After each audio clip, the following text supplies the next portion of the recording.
Então, eu sou Henriqueta Oliveira, vice-presidente da Câmara da Lausanne, e estamos hoje na continuação de um ciclo que celebra os 90 anos de Lausanne Henriques, hoje mesmo no dia do seu aniversário. Este ciclo tem-se, no fundo, configurado numa série de tertúlias que têm sido organizadas em articulação com a Liga dos Amigos do Museu Lausanne Henriques e com a Câmara Municipal, e pretendem justamente que esta imagem ou este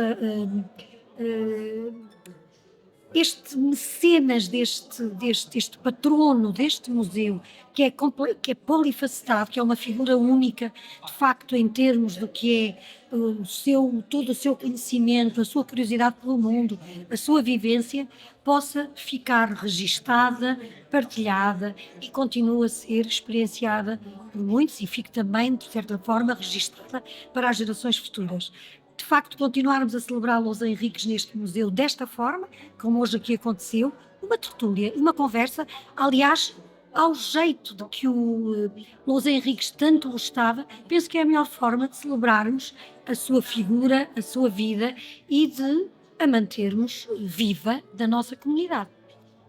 Estamos no Museu Etnográfico Dr. Lausanne Henriques, sou da Liga de Amigos do Museu Etnográfico e hoje fizemos aqui um primeiro apontamento do encerramento da comemoração dos 90 anos de Lausanne Henriques. Uma tertúlia com testemunhos de amigos, sobretudo ligados ao colecionismo, ao seu caráter de interesse de montes de objetos, desde as máquinas fotográficas às máquinas de costura, material diversificado. Foi uma tertúlia muito participada. No segundo momento de encerramento desta comemoração, no dia 28 de setembro, visto que a Câmara, e ali com colaboração da Liga, vai editar um livro nesse dia, vai ser o lançamento nesse dia 28 de setembro, às 15 horas, aqui no Museu Etnográfico, um livro que juntou a maior parte de textos e entrevistas e ditos do Lausanne Henriques. Trata-se de uma obra extremamente importante. Penso que este momento foi de grande enaltecimento e, de mais uma vez, de um dos aspectos multifacetados deste homem, que é um homem biblioteca, é um homem cultura, é um homem de grande saber.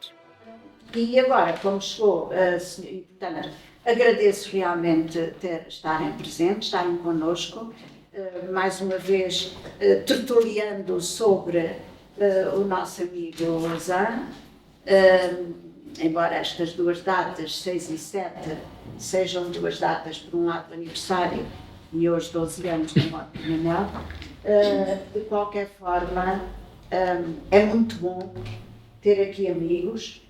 E hoje nós até pensámos em falar um pouco da parte do Manel Lausanne Henriques, colecionador, conversador, tertuliano. Mas eu fui aqui arranjando este bocadinho do entretenimento aqui para dar lugar à chegada da senhora vereadora. Mas eu não interrompo nada. Não interrompo nada. Contar a todos, obrigada pela presença, a seguir este sentimento que já explicou, o ciclo que temos estado a fazer de Lausanne Henriques e que queremos este ano que culmine realmente com a publicação do que é um conjunto, uma recolha de escritos que andavam dispersos do Lausanne Henriques e que será no final do mês, com a presença também de convidados. E, portanto, hoje é mais uma desta série de tertúlias que temos feito para todo o patrono deste museu, onde já todos sabem, quem já tem estado neste ciclo, eu corro isto a ser repetitiva, mas volto a dizer que este é um espaço de todos, é um espaço de comunidade e é um espaço que queremos vivo, porque só assim honraremos certamente quem é o patrono deste museu. E se o patrono deste museu era um extraordinário conversador, mal seria que este espaço não fosse de facto um espaço onde pudéssemos trocar ideias, fazer conversas dos mais variados tipos, e portanto este ano foi muito à volta dele, mas certamente que continuaremos. A Liga dos Amigos, a quem agradeço também todo o trabalho que se desenvolve connosco, a Liga dos Amigos certamente continuará a ser guardiã connosco deste espaço como um espaço de diálogo. E os diálogos são mesmo isto, podem ser espaços de diálogo polémica, diálogo controvérsia, diálogo de ponto de encontro, mas é isso mesmo que é o diálogo. Porque se todos estivermos a abanar com a cabeça a dizer a mesma coisa, então já não conversamos. E é isto que é estimulante, e penso que não estou a enganar se disser que era uma das características do Los Henriques. É que de facto a conversa era estimulante. Mesmo que provocação, mesmo que inquietação, mesmo que certeza convicta, era sempre conversa estimulante. Portanto, é isso que queremos neste espaço, que ele continua a ser um espaço de diálogo, um espaço estimulante de diálogo e de confronto e encontro de ideias. Portanto, muito obrigada à Liga dos Amigos, ao Dr. Vítor Maia Costa, que representa aqui a Unidade da Cultura e que asseguram que todos estes trabalhos sejam desenvolvidos, e naturalmente a todo o nosso pessoal dos museus, em nome da Teresa agradeço, todas as pessoas também que diariamente garantem que estes espaços estejam vivos e possam continuar a servir a comunidade. Nós não sabíamos, isto é uma tertúlia, é livre, como estava o Lausanne, não é? No que diz respeito às coleções, quando eu conheci o doutor, já existia o museu, que eu já conhecia, eu vinha visitar, e tinha a coleção dos instrumentos musicais, já existia também, e as máquinas falantes que ele chamava. Essas máquinas falantes foi quando eu comecei a trabalhar com ele. Eu não percebia nada daquilo, mas pronto, limpei-as, informizei que era preciso, as campanas foram pintadas, para fazermos a primeira exposição que eu fiz com ele no Museu Machado de Castro. Foi no Museu Machado de Castro a primeira exposição que se fez. A partir daí disse-me o Dr. Vítor Machado, você meteu-se numa, nunca mais vai acabar. O doutor, daí para a frente, é coleções daqui, quando acabar não começa outra, que assim foi. Começamos depois das máquinas de escrever, que eu é que adquiri todas, em Espanha, nos Açores, veio uma lindíssima também de lado, um indivíduo veio da América que a trouxe e nos a vendeu. Em Espanha vieram várias, em Portugal também, fui a vários sítios buscar máquinas de escrever. Agora, a coleção que o doutor queria não era acumular máquinas. Ele não queria fazer acumulação de máquinas, tinha uma coleção com regra. Portanto, as máquinas apareceram de uma forma e depois tinham que ter o seguimento conforme a sua evolução, como eram invisíveis, passaram a ser visíveis, com o teclado só com letras maiúsculas, e depois outro teclado com letras minúsculas, enfim, todas essas evoluções, com as teclas a bater de frente, com as teclas a bater tipo borboleta. Portanto, ele ia-me dizendo sempre o que é que queria para a coleção ser, pronto, com critério, não é? De maneira que todas as 110 máquinas que eu consegui adquirir e comprar foram todas compradas com a indicação dele e com, enfim, algumas também oferecidas. O Pneu Castro me ofereceu uma, enfim, algumas foram também oferecidas que não estavam à coleção. Mas a coleção foi com esse critério, sempre com a evolução da própria máquina. Ele ia-me explicando, olha, esta máquina americana foi até lançada num avião para ver qual era a distância dela, para cair cá embaixo e está inteira. Todos estes pormenores, uma terra que envolve um bocado o centro, todas essas, o inferno onde é que vinha, enfim, todos esses pormenores. De maneira que a minha missão foi sempre no computador a tirar elementos do que eu precisava. Infelizmente entreguei tudo ao meu filho, porque as máquinas foram todas identificadas por mim, com várias folhas onde foram fabricadas, o ano delas, todos os pormenores. E eu entreguei tudo de mão beijada, pronto, foram horas e horas e dias e noites agarrado ao computador à procura de todos os elementos. Apareciam muitos elementos em inglês, para a vitória natural, para me explicar e para ler o que é que está em inglês. De maneira que fiz um relatório de todas as máquinas foram identificadas. Ainda tenho comigo, foi um fecheiro que eu comecei a fazer, esse ficou comigo com as máquinas, mas pronto, isso já não é a mesma coisa que eu tinha feito. Foi a minha missão, foi essa nas máquinas de escrever, e depois começou pela primeira exposição que eu consegui em Góis. Em Góis porque a minha era de Góis, e era como eu ia todos os fins de semana, e pouco, e lá agora também. E estávamos a assistir um espetáculo lá em Góis, estava à minha frente o assistente da Presidente da Câmara, E eu falei com ele se não gostava de fazer a exposição. E portanto, isso foi-se desenvolvendo e fizemos de facto uma exposição com um livro. Eu tenho aqui o meu, colecionado com o doutor. Foi a única câmara que nos fez uma exposição com todos os elementos feitos em condições. Todos os outros catálogos que existem são mais rudimentares, não tem nada a ver com este. Depois, a partir daí, fiz na Figueira dos Foles, fiz em Poiares, fiz no Átrio fiz várias. As máquinas de costura. Depois começámos, vai continuar, a partir das máquinas de escrever, passámos para as máquinas de costura. Eu fui buscar máquinas de costura a Lisboa, fui buscar máquinas de costura ao Porto. Eu corri o país todo a procurar as máquinas de costura. Espanha, vieram 2 belas máquinas, uma delas, como está no catálogo, tem muita pena, que é a única máquina que ele dizia que a roda, em vez de rodar em frente, rodava ao contrário. É lindíssima essa máquina, teve até em exposição há algum tempo no Átrio, na livraria do Sr. Castro. Só que quando fizemos a exposição e as fotografias, essa máquina já não entrou. E eu, infelizmente, não tirei uma fotografia à máquina, não sei por carga d'água. Eu adorava aquela máquina, era lindíssima. É a única, vieram 2 de Espanha que eu comprei em Espanha.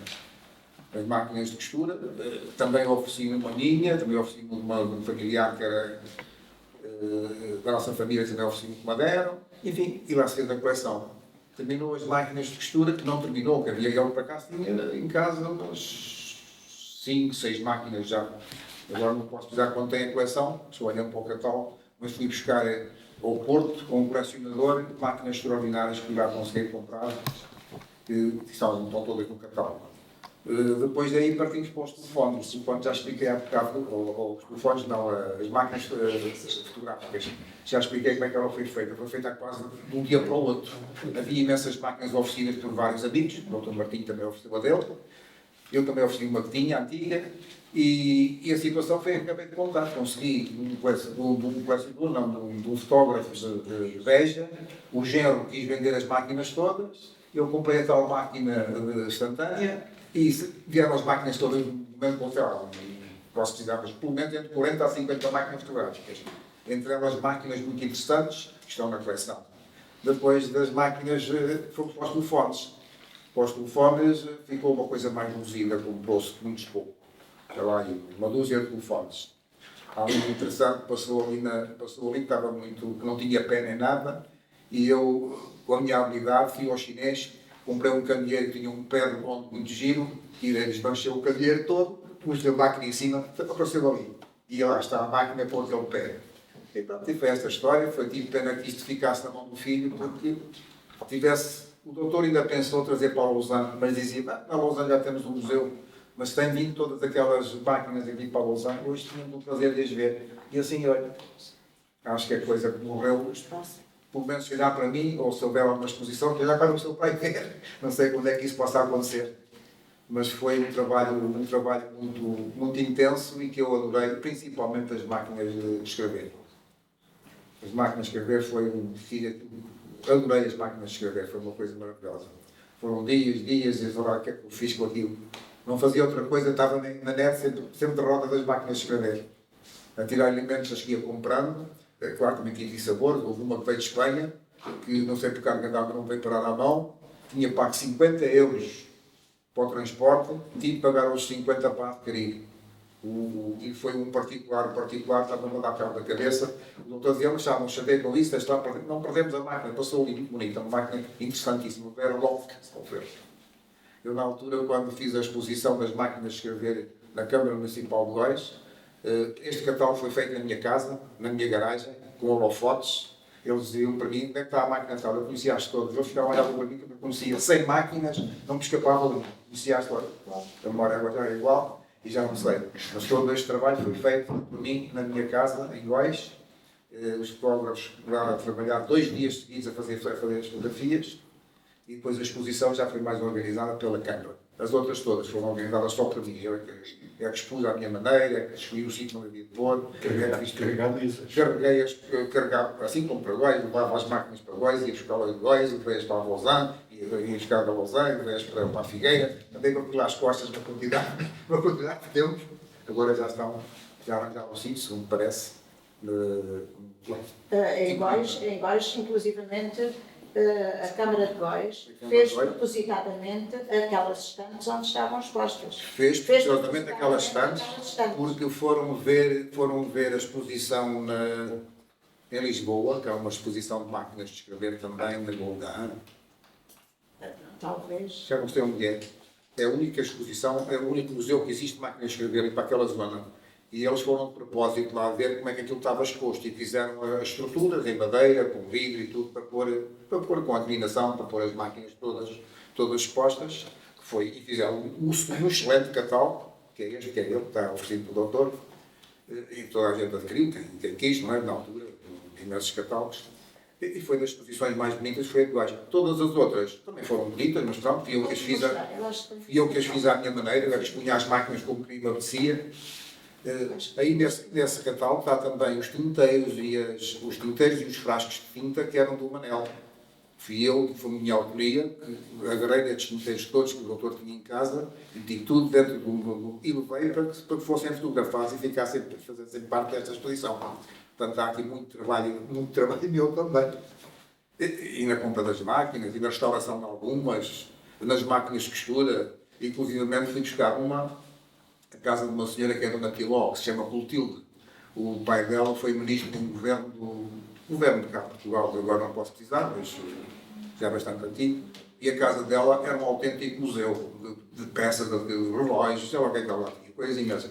E eu andei a desmontar tudo e descobri o pé da máquina na varanda com os vasos em cima. E disse, Dona Clotilde, bem, onde é que está a máquina? Olha, mas está, procuro para aí, corro a casa toda. Encontrei uma máquina interessantíssima, que na época estava na casa dos 2 a 3 mil euros, daquela máquina.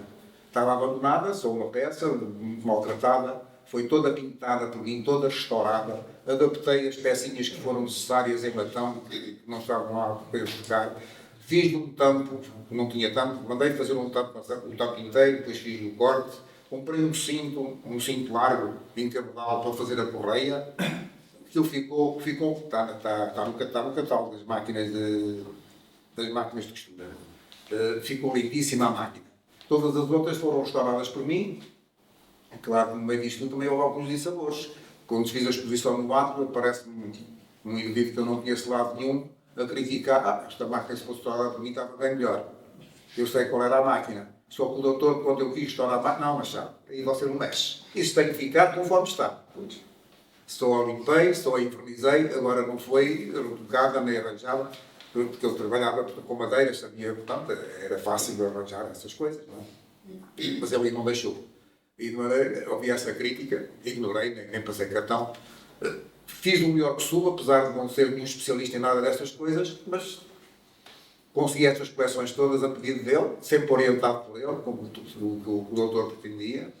Ele dizia exatamente o que queria, e eu ia à procura de net e quando encontrava, levava-lhe as fotografias para ele escolher, tudo mais, e iam-se comprando. E foi assim que essa coleção se concretizou. As outras, as fotográficas, já disse como é que foi. Os telefones foram muito poucos, ficou muito aquém, que entretanto ele morreu, quando estávamos com os telefones. E as máquinas de costura, essas sim, deram muito trabalho também. Fui buscar várias máquinas de costura ao Porto, sei lá onde é que fui buscar, já nem me lembro. Uma casa de antiguidades, trouxe de lá a máquina dos invisuais, uma máquina que era usada por cegos, não sei se conhecem, possivelmente conhecem, também está no catálogo. Trouxe lá uma outra tal que trabalhava em borboleta, lindíssima, nova, praticamente nova.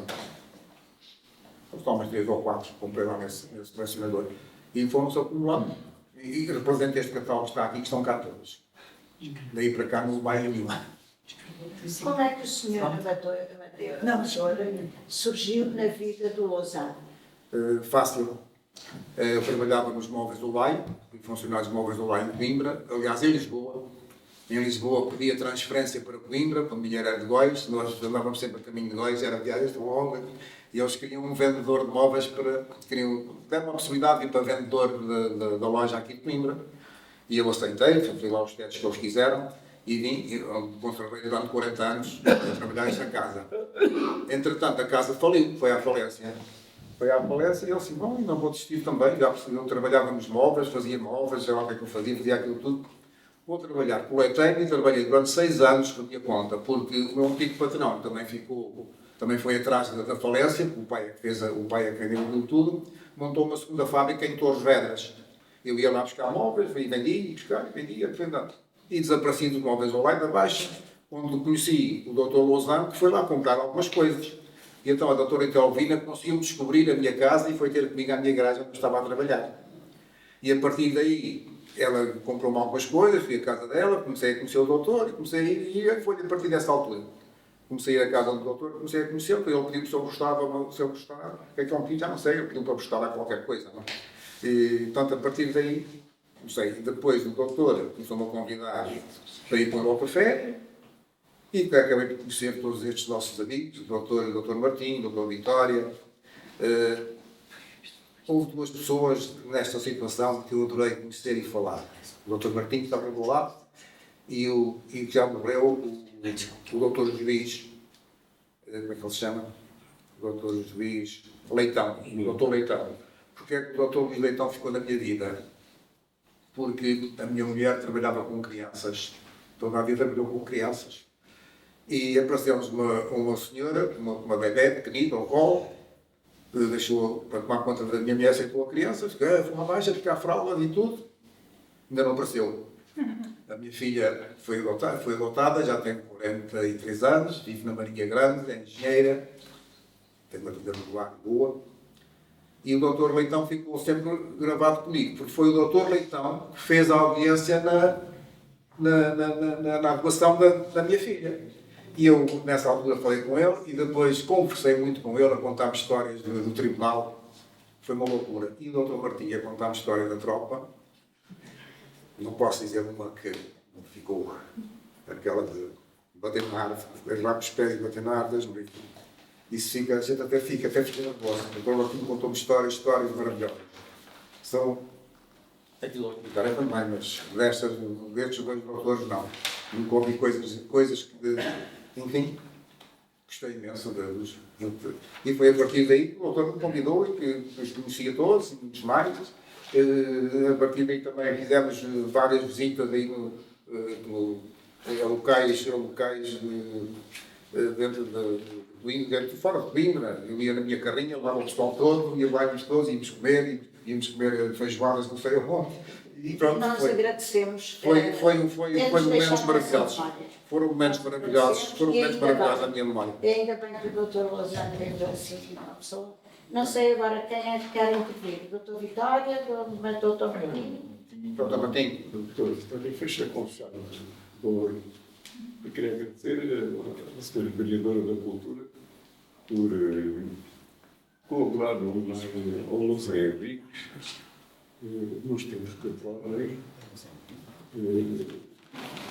já não é assim tão vulgar e é já sinal de nota que homenagear pessoas como hoje num país onde volta a ser atual, eu vejo ditado, foge cão que fazem barão, para encomendas por todos os lados, qualquer figurante hoje leva uma comenda, deveria isso mentir. Alguns deles, por acaso, não vou dizer deles, porque estive há dias a ver na internet, acabaram na cadeia, vários comendadores de várias ordens. Lousa, julgo que não, felizmente, nunca ninguém falou com uma comenda, nem nunca fizeram dele barão, porque tiveram medo dele. Nem Lousa se prestaria a comendas de segunda classe.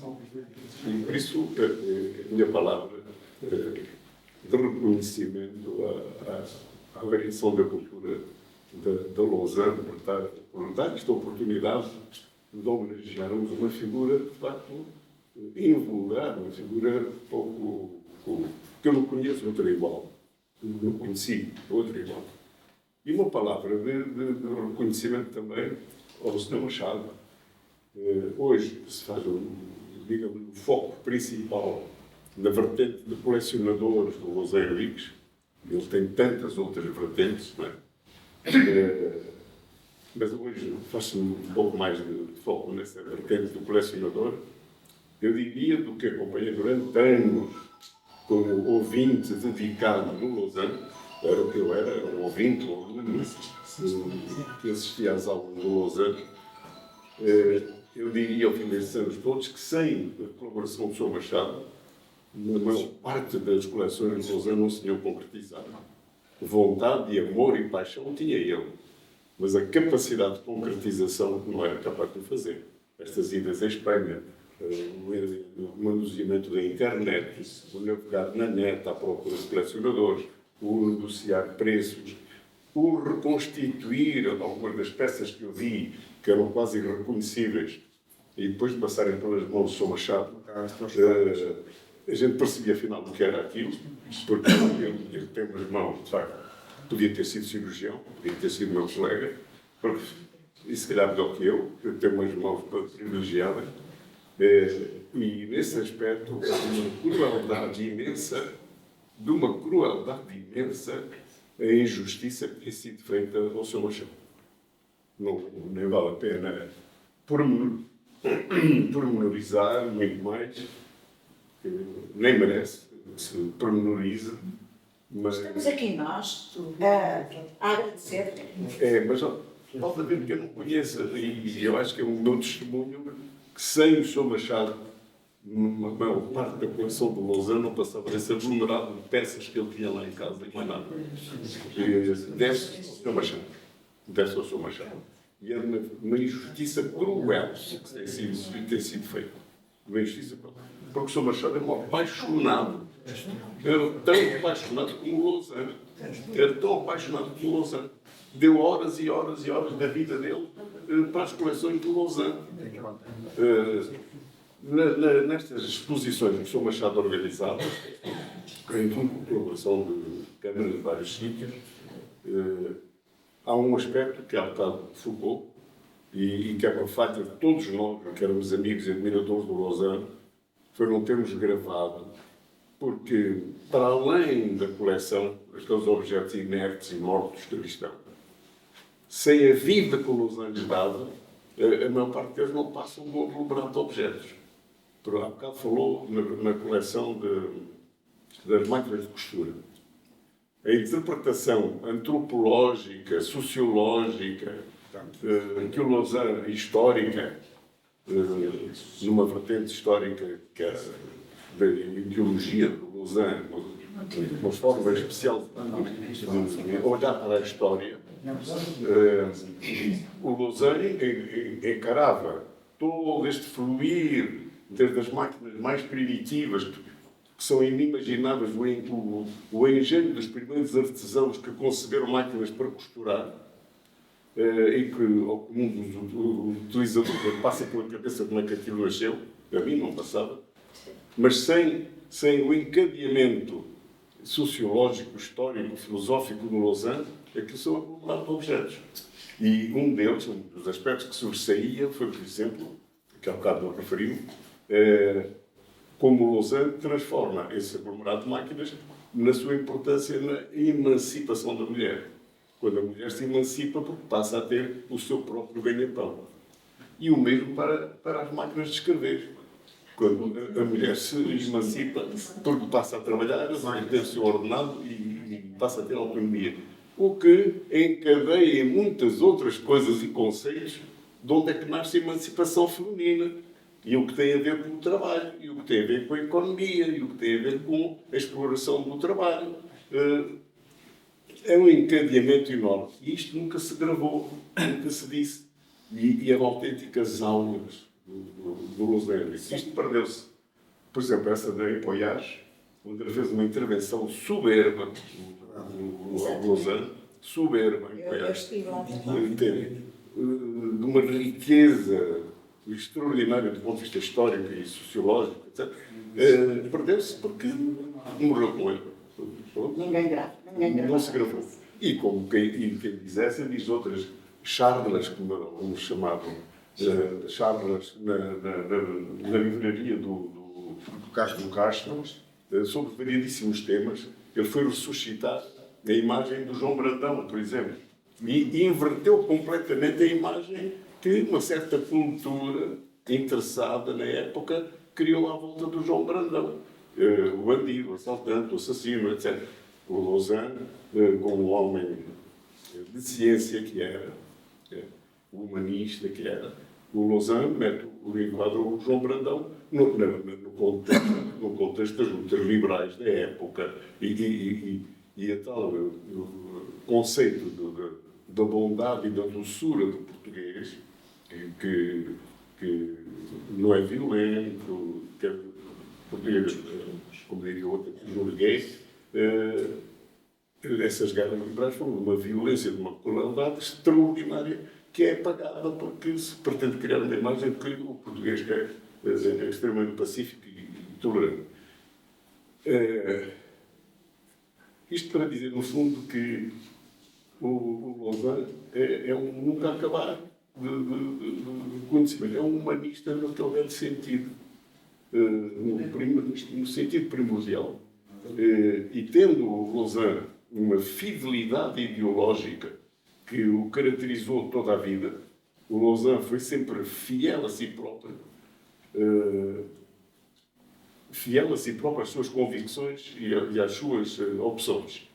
Eu conheci o Lausanne quando cheguei a Coimbra como caloiro, miúdo, e foi a minha primeira experiência recém-chegada a Coimbra, foi ver o Lausanne intervir numa Assembleia de Estudantes. E meses depois estava preso. E só voltei a ver, anos depois, julgo que já eu era médico, quando voltei a encontrar o Lausanne. Mas, portanto, conheci-o nessa fase, aguerrido, combativo, corajoso, valente. O Lausanne era valente, não só valente do ponto de vista da convicção e das ideias que defendia, mas era valente fisicamente. O Lausanne era valente fisicamente também. Um homem que afrontava. E depois nada lhe escapava. Como alguém diria, ao Lausanne, nada do que era humano lhe escapava. Nada do que era humano lhe estranho. Desde pilotar um avião, a conduzir, a ajudar neurocirurgiões. O Lausanne ajudou o primeiro neurocirurgião que Coimbra teve, ser neurocirurgião a sério, o teu patrão, o Freitas Ribeiro, na clínica da Sofia, o Lausanne ajudava neurocirurgia, mas depois fazia psiquiatria. E o Lausanne, que eu ouvia falar como um filósofo, um antropólogo, sobre música, eu pensava que o Lausanne tinha ido para a medicina um pouco por erro, por engano, porque a medicina não era propriamente a arte dele. Psiquiatria, sim, porque a psiquiatria vive e enriquece muito da cultura, com C grande, com maiúsculas, e sobretudo a antropologia. Mas a medicina física, a medicina biológica, eu julgava que isto era estranho ao Lausanne. Bem, para a minha surpresa, quando eu comecei a conviver mais perto com o Lausanne tinha uma cultura médica excepcional. Excepcional. E porquê? Porque este homem, como há bocado também disse, mesmo já avançado um pouco na idade, tinha uma memória prodigiosa. Este homem tinha uma memória prodigiosa. Eu ficava siderado ao ouvi-lo declamar o Herberto Helder, ouvi-lo declamar o Amar Cayan, que eu nem conhecia. Se eu não tivesse conhecido o Lausanne, nem sabia que era o Amar Cayan. Ele desbravou-me visões do mundo e da vida que, de outra maneira, nunca teria conhecido. Mas tinha uma memória prodigiosa.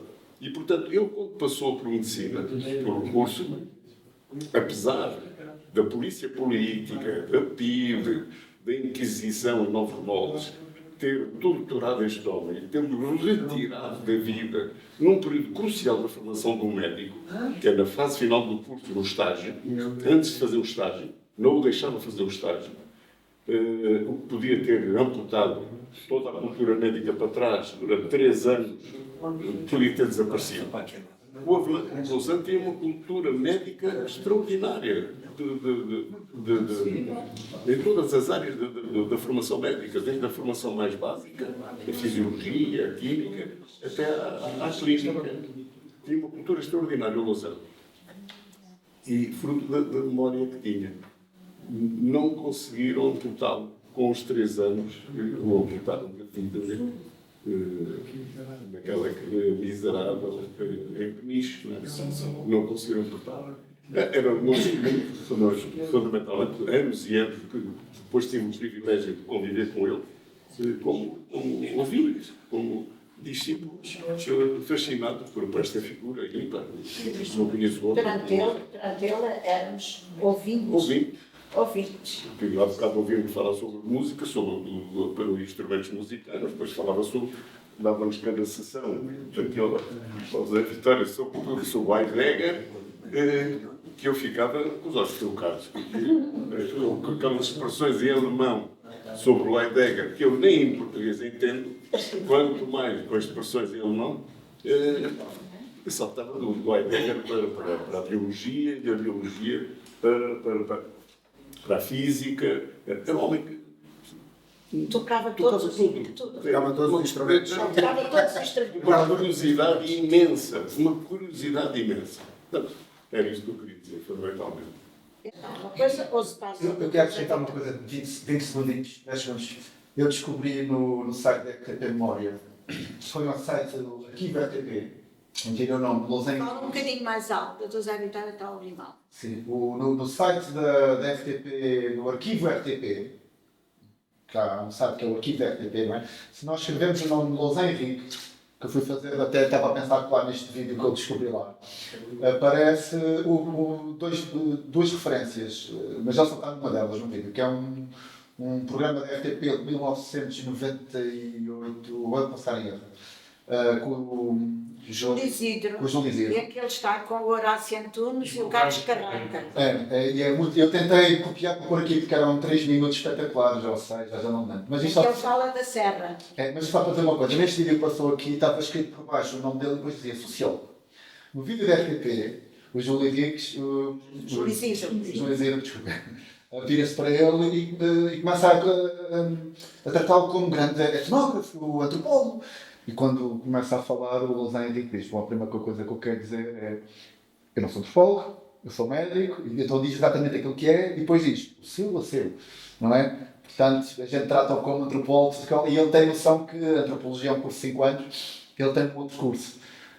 Eu sou antropólogo, eu chamaria a ele em tudo o que eu vejo, os amadores normalmente andam mais do que os profissionais já fazem pelo dinheiro e estão habituados. Então ele é um verdadeiro antropólogo, porque é amador. Pronto, só que deixar esta nota. É uma dor que ama. É uma dor que ama, sim. Obrigada. Então, será que vamos ouvir o amigo Alhaço? Posso ter um pingo d'água? Porque já sei que... Ai, desculpa. Desculpa lá, sim. Ai, eu não estava a ver. Só um pequenininho, só Eu peço desculpa, como nós estamos assim formalmente numa mesa. Enquanto isso, posso fazer uma pergunta? Sim. Eu muito mal conheci o Dr. Lausanne e bebo as palavras que nos foram dizendo com muita satisfação.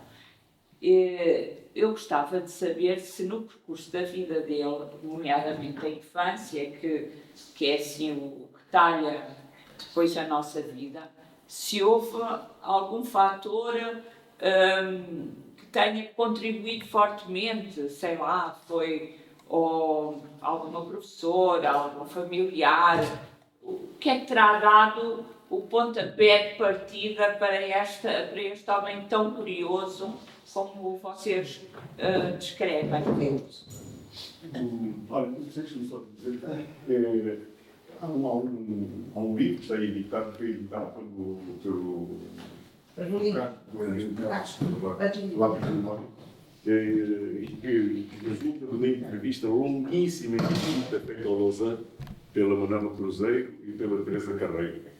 E esse livro, que eu imagino que elas devem ter criado muitos cabelos brancos para ter conseguido escrever aquilo, porque conseguir minimamente disciplinar aquela torrente que saía do Lausanne e que se saltava da música para a filosofia, dali para o Herbert Welder, para o Maranhão, etc. Imagino que elas para conseguir sintetizar no livro, apesar de tudo, do grande esforço que fizeram, sintetizam daquilo que eu conheço do Lausanne Ele nasceu numa aldeia, uma paupérrima, aqui na Serra. A mãe era analfabeta, o pai imigrante nos Estados Unidos. Durante 20 anos não ouviu o pai porque foi imigrante nos Estados Unidos e não podia vir a Portugal porque na altura a aviação era muito primária, a navegação era demorada e havia a Segunda Guerra Mundial também e havia submarinos no Atlântico como devem lembrar-se da chamada Guerra do Atlântico. Os alemães inundaram o Atlântico com submarinos e impediam quase todo o tráfico entre os Estados Unidos e a Europa, não é? E sobretudo a Grã-Bretanha. E, portanto, o pai de Lausanne teve 20 anos sem vir a casa. E o Lausanne é criado assim. A mãe analfabeta, o pai imigrante, um trabalhador, segundo ele diz, um homem muito robusto e que aceitava todo o tipo de trabalho. E pagou os estudos das duas únicas pessoas que se licenciaram daquela aldeia, que foi ele, em medicina, e a irmã, que eu por acaso operei, a irmã dele, uma situação até bastante grave, e portanto conhecia, só para dizer isso, que conhecia também a irmã. Foram os únicos licenciados daquela aldeia, ele em medicina, ela em biologia. E, portanto, eu não vejo nada naquela altura. Ele tinha uma grande admiração pelo padre da terra, o Carlo Camponi. O Lausanne era como sabem, todos conhecem, o Lausanne era um comunista estruturado. Os quatro estados estruturados. Mas era de uma tolerância extrema. E quando admirava alguém, admirava fosse ele de que tipo fosse. E não era um anticlerical, por exemplo. Eu tenho uma admiração, se nota perfeitamente, pelo padre da aldeia dele, um Campónio, um homem rude, e que ele descreve muitíssimo bem todo o clima da aldeia, da igreja, a igreja que servia do centro comunitário e como as missas eram interrompidas a meio dos camponeses, porque ele anunciava impostos e os camponeses faziam um comício durante a missa e depois lá parava o comício e o padre continuava a missa, etc. Portanto, eu não conheço nada especial no Lausanne que não seja uma dotação particular, genética, que lhe dava esta curiosidade tremenda por saber. E a educação nessa diversidade. Na diversidade. O Lausanne tem uma frase, nesse livro da Manuela Cruzeiro, tem uma frase interessante que eu compreendo. Ele dizia: eu sou pela compreensão, não sou pelo perdão. Eu vi o Lausanne apreciar vários companheiros de percurso dele que se acovardaram em determinado momento da sua vida e seguiram outros percursos e o Lausanne entendia e compreendia. Agora não perdoava. E o Lausanne tinha uma expressão até um pouco em relação a algumas dessas personalidades, dizia: esse virou-se de patas para o ar. Havia os que não se tinham virado de patas para o ar e havia os que se viravam de patas para o ar. Mas sempre de uma enormíssima tolerância. Porque, como eu dizia, nada do que era humano lhe era estranho. E ele admirava tudo o que era de admirar, independentemente de ser ou não do setor ideológico dele, do Lausanne. Doutor Zé Vitória. Posso ter mais uma coisita? Sim, sim. Em respeito às máquinas de escrever, o Dr. Lausanne, a determinada altura, se é chave. Nós gostávamos de ter esta máquina. Eu sim, qual é, doutor? A máquina Enigma. Não sei se a gente sabe o que é a máquina Enigma. Descodificou o código. Como o doutor Martinho falou aqui na Segunda Guerra Mundial, essa máquina era utilizada nos barcos de guerra dos alemães e era uma máquina codificada, portanto as letras estavam todas trocadas, só onde é que sabiam, não é? De maneira que eles podiam escrever à vontade e ninguém sabia onde é que eles andavam. Houve um matemático inglês, que foi o Sr. Alan Turing, que conseguiu descodificar a máquina. E a partir daí, o código, a partir daí acho que a Segunda Guerra Mundial terminou por aí porque foram descobertos. E o doutor falava dessa situação, nessa máquina que gostava imenso de ter. Há várias máquinas dessas de grandes colecionadores, nós infelizmente não temos nenhuma, mas gostaria de ter também, que é a máquina de escrever Enigma. Codificado. Que codificava. E agora? Foi mais um pormenorzinho, desculpem. Tá. Olha, antes de entrar na minha conversa, eu quis ali a nossa culturiana. A mãe do Tolosan era uma senhora analfabeta, mas tinha toda a cultura tradicional do povo da Bahia. Portanto, ele assimilava, sabia as cantilenas, as coisas todas. E a senhora era uma senhora muito inteligente. Certamente, porque o Lausanne andava 2 ou 3 anos atrás da irmã e a irmã estava a ler Cai a Neve do Augusto Gil. E às tantas a rapariga, coitadinha, deixava o traço escuro dos seus pés na neve. E dizia à mãe: olha a grande porca, dizia a avó, que estava lá no meio, olha aquela porca com os pés sujos, não é? Porque a senhora estava atenta e passou ao Lausanne todas aquelas conversas que as mulheres sabiam nessa altura. Também havia, digamos, um ambiente da taberna de Ticadacho, onde se discutia tudo. E pronto, ele foi aprendendo essas coisas. No liceu, eu tive um professor importante, que era o Dr. Figueiredo, que tem uma gramática da escola secundária, que achava que o Lausanne escrevia muito bem. E então, o Lausanne andou ali, ele chegou à universidade já com certa idade, porque perdeu uns 2 anos indeciso se havia de fazer direito ou se havia de fazer medicina. E aí perdeu tempo até que se decidiu pela medicina. Portanto, ele tinha a formação básica deles, digamos, o substrato cultural vem dos avós e do coentral. Vem daí. Depois, claro, com o Dr. Figueiredo, e eu também tive um grande respeito do Dr. Saavedra, também era um homem que também tinha uma grande biblioteca em alemão. E depois, claro, foi para o Teatro de Estudantes, com o Dr. Paulo Quintela, e pronto, afinou o seu gosto, não é? Portanto, isto era para responder à sua questão. Ora, eu cheguei na República de Paz da Loucura, onde ele apareceu com a cara toda inchada e com um gênio em cada braço. Isto foi em fevereiro de 59. Ele era aviador e tinha-se espatifado todo ali no campo da Condeixa, com o Barata. O Barata era um piloto profissional, um piloto da Força Aérea, e o Lausanne também era guiador de aviões. E foram passear. O Barata, que era piloto profissional da Força Aérea, trocou os metros pelos pés. Os aviões tinham graduações ou em pés ou em metros e esparramaram o avião no chão. E o Lausanne apareceu aí no Palácio da Loucura, ele tinha uma cara grande, imagina a cara do Lausanne toda inchada, depois de ter batido pelo nariz no chão do avião. E com um gênio em cada braço, uma Mané do José. Foi aí que eu conheci. Então, pouco falámos, que ele estava lá com as crianças, não tinha tempo para falar. Depois, o Lausanne começou a ir às festas do Palácio da Loucura e fazia sempre uma coisa. Assim que sentava, desapertava o cinto e o primeiro botão das calças, que era para comer, porque o Lausanne o Palácio da Loucura tinha, nas suas festas, tinha um prato especial, que era caril, feito pelo Gil Agostinho, que tinha tido vinho de Moçambique. Então a gente comia largamente, e o Lausanne batíamos a todos. Pronto. E depois havia os discursos. O Lausanne falava e falava bem. Claro, falava bem. Pronto. Isto era das festas. Mas o Lausanne era muito caseiro, ao contrário do Space. O Lausanne era um homem caseiro. Já era casado, era caseiro, e estava ali. Depois, 2 meses ou 3 meses, dava eu à moto e aparecia na República. Com vontade de conversar e para a rua.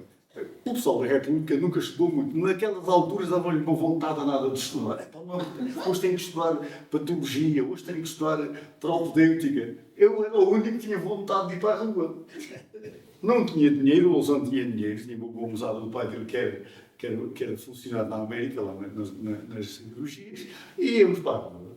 Saímos antes de jantar e voltávamos depois das 8 da manhã. Pronto. Andávamos pela rua, conversávamos. O Lausanne era pesado, subia para as cadeiras dos cafés, a mesa dava logo, a mesa dava de cima porque era pesado. Os donos dos cafés Pagávamos tudo, os clientes pagavam-nos coisas, o dono do café dava-nos uma garrafa para nos ver livre da gente do dia por fora e passávamos assim as noites. E ele falávamos sobre tudo, sobre o casamento. Eu era solteiro, tinha 18 anos, queria que saber do casamento alguma coisa. Mas ele falava no casamento. Já estamos no casamento tudo. E então também me interessei teoricamente pelo casamento. E então, qual é a nossa fonte de informação? Era o Fritz Kahn. O Fritz Kahn tinha 2 livros muito famosos: A Nossa Vida Sexual e Amor e Felicidade no Casamento. Que era o que havia naquela. Os rapazes andavam todos a seco, as raparigas a seco, agora nós andávamos todos a seco. Portanto, estávamos todos na componente teórica aí.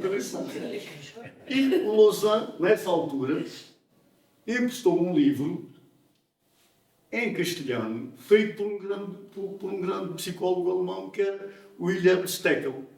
É um matrimónio moderno. E andei a ler aquilo, porque isto é mais complicado do que o Fritz Kahn. Então, aí ficou feita a minha formação teórica. Depois casei, pronto, que nunca mais precisei de ler. Mas, mesmo assim, a propósito da vida sexual, o Maranhão ganhou o prémio Nobel. Não sei de quê. Escreveu um livro sobre a vida sexual. Cá está, o prémio Nobel, isto deve ser bom. Fui à Biblioteca Geral. Eu já estava fitado. Fui com minhas fitas lá à Biblioteca Geral. E a senhora disse: o livro não está disponível. Eu tinha 21 anos, pá. E calei. Disse: olha que gaita, eu quero. Calei. E calei. Mas isto não aconteceu só com a vida sexual do Maranhão. Aconteceu em Moçambique já. Eu era assistente da Universidade de Lourenço Marques. E havia lá, eu queria ler alguma coisa sobre o marxismo. Eu era do Partido Comunista, mas nunca tinha lido naquilo, não faltava. Não é? Era comunista e pronto, pá. O Lausanne também era, o Diamantino também era, porque é que eu via lá do marxismo? Mas apareceu, lá na lista dos livros da biblioteca, apareceu um livro com 2 livros, o marxismo e o materialismo dialético. E fui lá. E a bibliotecária disse: isto são cabos, os senhores podem recitar. Eu calei-me. Disse: olha, que é esta? E eu calei-me, não é? Pronto. Isto é, em 59, conheci o Lausanne e fizemos muitas coisas. Agora, o Lausanne, eu só vou falar em 2 pessoas. O Lausanne, em 3 pessoas. O Lausanne, o Diamantino Henriques, chamado Guitas, e o Herberto era de Oliveira. O Herberto de Oliveira era sobrinho do senhor ABCDE. Quem era o ABCDE? Que era o fiador da nossa República. Era o arcebispo de Coimbra, Dom Ernesto de Oliveira, ABCDE. O Ernesto de Oliveira era sobrinho do senhor bispo de Coimbra. Bispo de Coimbra, ABCDE. Não. E era o fiador da nossa República. Porque o Herberto Coelho foi da nossa República. O senhor Mingos, que era um comerciante desconfiado, foi lá o João Correia falar baixinho. E eu dizia: não se trata de uma república. Oh, senhor Mingos, nós somos muitas irmãs, os nossos pais são muito cuidadosos. Pronto, era tudo uma camada de chuva na vida, não havia rapariga nenhuma. Então, ele queria um fiador, então o Herberto Helder foi ao tio dele, mentiu, que era madeirense, e ficou. Quando eu cheguei à República, aí por volta do dia 8 havia um senhor que me telefonava. Era o mais novo, estava no canto esquerdo, tocava o telefone na cá, vai lá, pá. Aí eu, que era o mais novo, e dizia: já hoje é dia 8. Eu disse: poxa, dia 8, hoje é. Se calhar tenho que mudar alguém. A conversa para mim, para dizer, chegava lá acima, estava um senhor a dizer que manda para fechar, o gatuno do senhorinho, não sei o que mais. E era assim: pois não, pode-se para mim. Desculpa, alguém lhe há de pagar. E pagávamos sempre, com grandes atrasos. Aquilo melhorou quando o Vítor Miragaia lá chegou, porque o Miragaia estudou ali perto do seu Mingos, que é ali, em frente daquela coisa de celas, ali, quando a gente está ali a Torrinha, ou a Torreira, assim, tu vais de carro, e vem sempre os tipos a meter-se à frente de ti. Assim, fizeram-se um Mingos. O Miragaia foi criado ali no liceu e gostava muito do Caspinho. Então, Miragaia ficou o nosso. Claro, perdemos por isso, passámos uma rede de 500 escudos para 1500, só perdemos com a amizade do Vitor e Miragaia. Portanto, olha, aqui perdi um bocado, ia falar no Herberto Helder por essa razão. E pela segunda razão é que o Louçã falava sempre do Herberto Helder. Porquê? O Herberto Helder era um teso e um incompetente na gestão da sua vida pessoal. E ganhou, ele falava nisso porque ele ganhou um prémio dado pelo Expresso, aquele prémio Camões, e o Herberto Helder recusou o prémio. Disse, não aceito isso. E era um plinter. No meio disto tudo, o Louçã aproveitava, porque o Herberto viveu ali nos tempos da casa do Louçã, ainda na Rua da Mãozinha. E o Louçã pensa que o grande livro, que para mim é o melhor, é A Colher na Boca, foi começado ou retocado ali.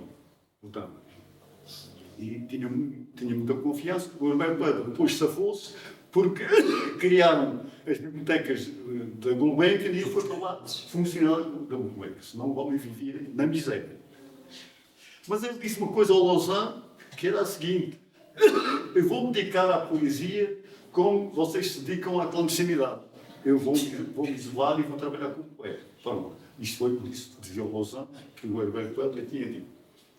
Mas o Louçã, nos discursos dele, falava sempre para uma cambada de gente que não tinha mulher, que éramos nós, falava sempre do Herberto Helder. Dai-me uma jovem mulher com o seu gosto de sangue e com a sua harpa de sombra e o seu gosto de sangue. Com ela encantarei a noite. Dai-me uma mulher jovem com uma resina e cheira a terra, com uma flecha em um flanco que cantarei. Epá, isto para tipo solteiro, sem mulher. Harpas de sombra, não sei o que é mais. Também é mais para ele, não é? Traumatizávamos com estas coisas do Herberto Helder. De maneira que, porque isto ao fim e ao cabo, e depois já aqui não vou citar, o Diamantino tinha uma canção de Regira que para nós era que dizia tudo ali e não era preciso mais nada. Diamantino, em 4 linhas, dizia tudo, mas eu não vou dizer aquilo que o Diamantino dizia. Depois havia outro trauma que era os hermeneutas. Eu nunca pertenci ao grupo de quem eram hermeneutas? Era o Assis Pacheco, era o José Alegre, que iam para a casa de Itelvina na Rua da Mãozinha e que lhes gamavam o bacalhau à Itelvina. De tal maneira que a empregada já os conhecia e veio ver hermeneutas escondidos o bacalhau no sol. Eu nunca apanhei essa fase dos hermeneutas, mas sabia que eles eram conhecidos como os amigos do Diamantino, os amigos do Guitas. Porquê? Como o Guitas não lia nada, nós colámos ao Guitas o rótulo de ter aqueles amigos hermeneutas que eram tipos insuportáveis. Então, quem é? Aquele amigo do Guitas, que era o Assis Pacheco, o mais alegre, mais uns poucos. Mas eu nunca soube quem eles eram. Viu o Assis Pacheco 2 vezes. Uma na nossa República, ele chegou lá. Aqui vivem muito precariamente. Isto é uma vaga cama, isto é um vago armário, feitos pelo Diamantino, que tinha uma oficina de automóveis e fazia tudo com as mãos, com o seu machado. E conheci depois o Assis Pacheco no quartel-geral de Luanda, o Assis Pacheco a colar aqueles alfinetes azuis e vermelhos das nossas tropas, eram os azuis e os vermelhos eram o inimigo. E disse: o que é que estás aqui a fazer? Estou maluco, vou ser evacuado. E foi mesmo evacuado. O que é que o Assis Pacheco foi evacuado? Tem os poemas notáveis, vocês leem os poemas do Assis Pacheco, vale a pena ler, que dá cabo da gente. Então o Assis Pacheco foi para Namangum, para um batalhão de cavalaria. E acontecia que o Coronel Manso como deu 2 explicações de matemática como capitão da oficina de antes. O Coronel Manso não gastasse no buraco e lá em cima via os cabeços. O inimigo, todas as manhãs, mandava umas bujadas cá para baixo. E o Coronel Manso mandava formar o batalhão, deixar-as cair. Pronto, aqui também não é assim fácil deixá-las cair. E, além disso, eu tinha sido colega do pai do Assis Pacheco no colégio militar e queria dar uma medalha ao amigo do filho, ao filho do amigo. E então, patrulhas passavam, tu estiveste, era com o Assis Pacheco. E aquilo não era brincadeira nenhuma. Claro, o Assis Pacheco diz: depois daqui uma pessoa fica sem noção para 4 anos. Eu sei que nos poemas nem eu sou literário. Poemas notáveis sobre a guerra. Nunca falei com o Alegre, nem com o São Tiro. Depois, Ora, era o Diamantino. Pois o Diamantino era o causador de todas as minhas crises. O Diamantino tinha aquilo que foi a Brejeiro, que fazia contraponto a Alberto de Oliveira. O Diamantino era amigo dos hermeneutas, nunca os viu. E depois no Diamantino, uma vez, lá na República, aquela gente lá de direito, ia a 3 aulas e dava-nos essa boda era desgraçada. E então o Diamantino disse, vamos acabar com a moeda, porque havia uma discussão sobre a moeda. E o Diamantino agarrou no bolso e espalhou as moedas todas para cá. Pronto. E eu disse, a manteiga, acabar com a moeda e vamos, se calhar, voltar à troca primitiva. Mas a coisa complicou-se. Eu já estava na França dos anos 70, venho a Coimbra, almoçar ao Silvano, e estava aquela senhora que era dentista, Lourdes, não sei quantos. E o Lousão dá-lhe uma sessão de moeda e esse gajo está cá de mim. Então eu tinha a versão de Diamantino, que era radical, exterminar a moeda, e vem-me este gajo dizer que isto é uma coisa complexa, fiduciário, mais não sei o que mais. E fiquei isto não dá esquizofrenia, porque são um gajo lá, mas não tinha nada. Não é? Portanto, Herberto Helder, Diamantino Henrique e os hermeneutas eram os fãs que vinham dando cabo de mim através do Lousão Henriques. Portanto, o Lousão Henriques fez discursos notáveis, nunca nada foi gravado. Há bocado apareceram Catarina Chitas.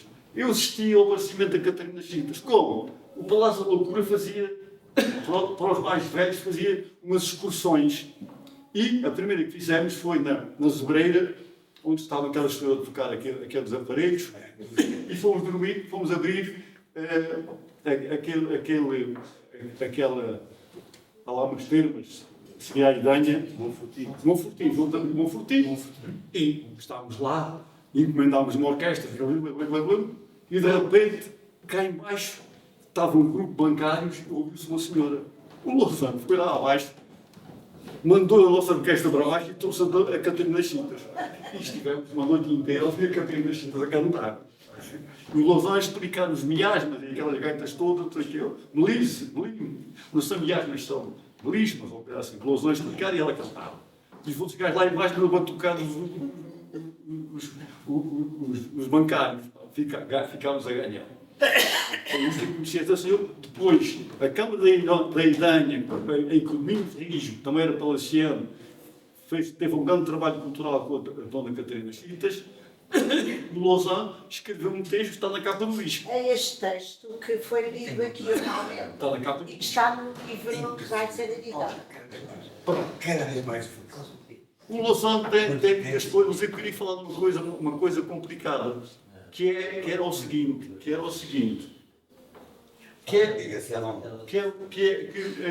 aqui o Dr. Raimundo também é um bocado sensível. A minha pergunta é esta: como é que numa reunião de hoje se aguenta um homem daqueles? Bem, portanto, já é difícil aguentar um neurocirurgião, já é difícil aguentar um matemático profissional. Agora, aguentar um homem daqueles que tinha várias facetas, além de médico, com uma clínica forte. Eu deixo a pergunta: como é que nos tempos de hoje se aguenta, digamos, um lar daqueles, uma situação conjugal daquelas? Eu vou ler aqui para dar um bocado de. Peço desculpa.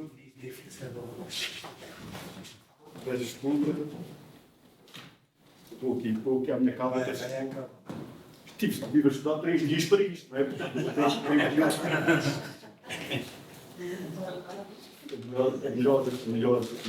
Melhor. Os académicos. Mas continua com o papel particulado. Os académicos não têm ideia. Ora, é na página 271. Sim, este poema, portanto, a gente vai ver que a coisa não é fácil e que é preciso uma grande estaleca. De que vale a saudade daquilo que não fomos? Em nós se cumpriu um voto antigo de há muito guardado em nosso amor. Para mim é o bastante. Para ti, o vento, as aves, a solidão. Como amadurece o que não tem corpo? Homem que te gravaste na minha carne, com os pés firmes na terra e os braços erguidos para o tempo. Isto é Etelvina, para o livro, portanto, tem 61. Então, Mostra é bem pena que ela a não esteja cá, complexidade. mostra bem que há poucas mulheres que aguentem um homem como aquele. E que não era fácil trabalhar, colecionar, encher a casa de poeiras e outras coisas assim, não é? Portanto, eu queria dizer só isso. E eu trazia aqui, a organização tirou-me o brilho todo porque escreveu parte do poema. Eu trago aqui uma coisa, já vou só um minuto. Eu cheguei cá em 59 e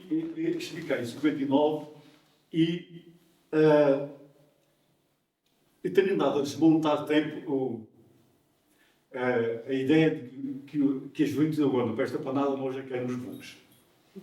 Tenho andado a desmontar essa ideia. Nós não líamos nada. O Lousã lia pouco mais, o Diamantina lia, o que não impedia que fosse membros do Partido Comunista. Mas a gente não lia para quê? Então, se havia a luz vinha do Oriente, explicava tudo porque é que eu não estava inquietado. Era preciso, não era? Portanto, inventar as associações patrióticas, era uma maneira de agregar outras coisas. Mas não era preciso ler. Como é que eu li a primeira vez? Quando cheguei a perceber, tinha feito. Na tropa falava-se muito de Mao Tse-tung. Era o capitão da instrução que estava aqui. E agora, em Coimbra, em 59, eu li um poema há uns anos que é assim. Quando chegaram os portugueses a Macau, fizeram logo o raio de uma torre cheia de sinos. E havia um poeta chinês que dizia assim: Macau não é bom para o estudo. Ouvem-se o toque dos sinos e não se ouve o cantar dos galos. Quando eu cheguei em Coimbra, também não era bom para o estudo. Ouvia-se os sinos, não se ouviam os galos. Mas havia quem? Havia uma grande corrente monárquica que perpassava pela Faculdade de Ciências. Havia a Opus Dei, segundo Lausanne, que era um tal Martinez da Química que veio para cá para a Opus Dei, e havia os católicos progressistas, que Manuel Anselmo, que era um escritor reacionário, chamava aos católicos progressistas, como é que era? Peixinhos vermelhos e poalho de água benta. Havia essas três correntes. A gente lia pouco. E eu tenho dito aos meus colegas da tertúlia, se querem saber como é que era o ambiente intelectual quando é que eu cheguei, vão ver os livros de curso. Eu tenho aqui o meu livro dos anos 60. É sempre a mãezinha, Deus te proteja, minha filha. Ai, minha filha, Deus te proteja. E depois as rapariguitas, todas têm livros de culinária aqui. São muito dedicadas à culinária, pá. Isto, raparigas inteligentíssimas, pá. Mas com livros de culinária, seis nos quartos, música, aqui, esta gaja era boa, era Lourenço Marques. Não, era boa. Ela veio de Lourenço Marques, que esta fazia culinária, costura, poesia e música. As outras só faziam culinária. Todas tinham muito dadas à culinária, pá. O coração às vezes preso, a Vila Real preso a outras todas. Ora, eu já disse lá na tertúlia, vão ver os livros de curso para ver a pobreza que era a nossa e a dos nossos pais. Era uma coisa inculta, não sei se podia ser melhor, mas era assim. Mas, isso também, se quiserem ver o que é que nós éramos 20 anos depois, vão ao Planeta Soldado ver as placas das unidades de curso, sobretudo os cursos de medicina. Aquilo dá uma tristeza desgraçada. Está tudo ao abandono. Vão lá vê-las agora. Estão todas ao abandono. E muitas delas nem se conseguem ler. Mas, doutor Vitória, lia-se, se calhar, há a ideia de que seria menos. Mas eu penso que o convívio, a amizade que havia entre todos, ensinava as pessoas. Ensinava e criava apetites para leituras. Não parece. A gente não estudava medicina, a gente não lia de jeito, a gente conversava muito e não sei o que é mais. Mas o resto, não sei como é que houve muita gente que se politizou. Depois há outro mito que tem a ver com a guerra colonial, que os oficiais milicianos revolucionaram aquela gaita toda. Os oficiais milicianos eram piores que os capitães, muito menos preparados e às vezes muito mais cruéis que os capitães. Portanto, é outro mito que a gente tem que desfazer. Os oficiais mexentes foram anunciar aqui. Eu, em 64, em julho, no Negage, em julho, ouvi o capitão da operação dizer assim: estas guerras não se ganham militarmente, só se ganham politicamente. Eu disse: poxa, o que é que eu estou aqui a fazer na minha comissão? Se as guerras não são ganhas, para que não deem aos tiros? Isto, ou seja, os capitães sabiam mais que os alferes e eram muito mais cuidadosos que os alferes, mesmo alguns capelães. Os capelães que eu tive, sim, cuidado, não sejam heróis, façam o vosso trabalho dignamente, sem exageros, diziam os capelães para nós. Os capitães nunca se vai fazer crueldades. Então, aqui a Luísa tirou metade do poema. 25 anos depois do curso 54-61, portanto, nos anos 80, houve uma reunião de curso de medicina de Lausanne. E está no Penedo, ao pé das outras, está este livro, este texto que eu lhe para escrever, de que está escrito metade. Vento, quando sobre estas pedras, lembra que irmãos de guitarras aqui cantamos em tempo de amor e de sorrisos. Vento, quando um dia, irmãos da terra passados formos, e estas ainda pedras tornares de novo, faz de nós apenas grão de areia na construção do mundo. Bom, eu queria terminar por aqui. Obrigada. Isso está no livro também, transcrito.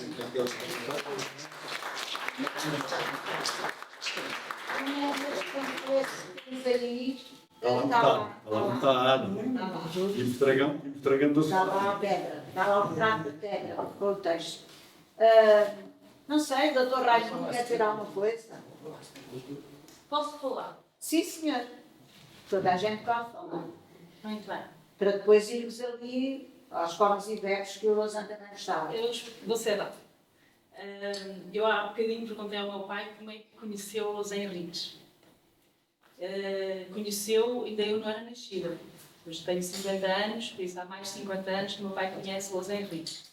E conheceu o José Henriques numa circunstâncias... Já agora só dizer que o pai é o Tiago, que está ali ao lado, que tocava concertina, e a minha mãe muitas cantava. vezes com o Lausanne.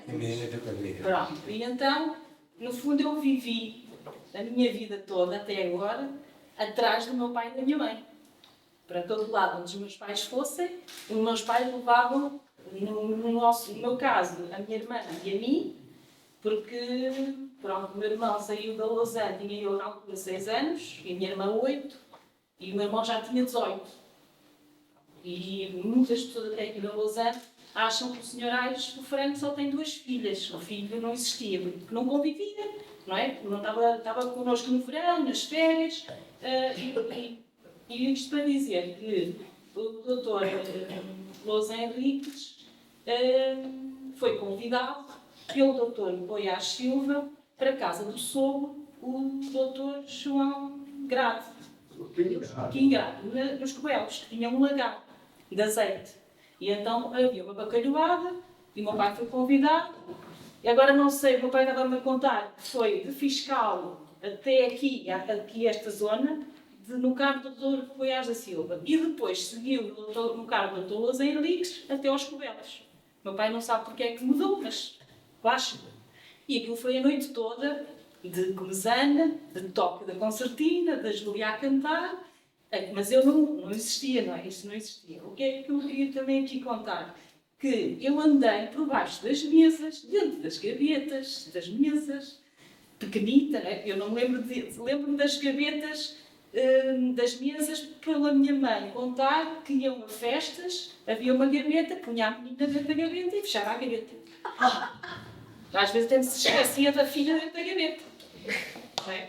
Acho que foi no Candal, no casamento, pôs-me na gaveta, fechou a gaveta com a barriga e festa para diante, que a menina nem precisa de comer. Quando ela chorasse, alguém não comia. Mas isto quer dizer também que a minha primeira declaração do Dr. Lousa Henriques é num jantar, ali para trás do Banco de Portugal. Lembro-me de uma parede cheia de pipos, assim com muitos pipos, e de estar muitos doutores, muitos amigos dele. O doutor João Silva estava sempre, era muito amigo dele. E eu ao longo da minha vida profissional, nestes últimos 20 anos, tem sido muito ouvir e não falar. Mas a minha profissão é falar. Porque se eu não falar, ninguém sabe aquilo que eu quero vender.